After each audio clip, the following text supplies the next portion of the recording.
Magandang araw mga ka-GDM. Ako po si Joven Tagli, Sales Agent ng Golden's Dynasty Motors. Nandito ulit ako upang ipakita at ipakilala ang isa namang Sinumac product na tiyak na maasahan nyo sa inyong construction projects.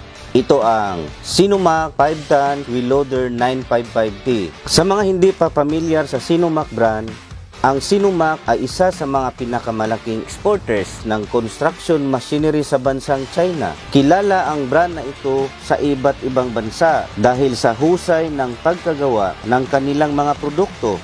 Iilan sa kanilang product line ay road rollers, graders at wheel loaders. Ngayon ay pag-usapan na natin ang specs ng Sinumac 5-ton Wheel Loader 955T. Tulad ng nabanggit, ito ay may rated load na 5.5 tons. Meron itong operating weight na 16.5 tons. Ang bucket naman nito ay may capacity na 3.3 cubic meters at may automatic leveling ability. Sa dimension naman, ito ay may haba na 26 feet, lapad na 9 feet at taas na 11 feet. Ito ay may 2 forward and 1 reverse power shift transmission at equipped with Weichai engine. Ang combined cell cylinder ng Sinumac 5 tons Wheel Loader 955T ay may high cell performance and more reliability. Sulit ba?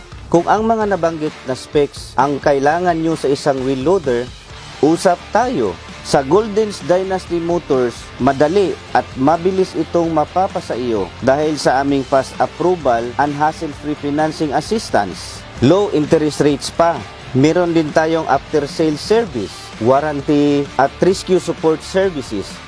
Para sa mga karagdagang detalye, pwede nyo kaming tawagan.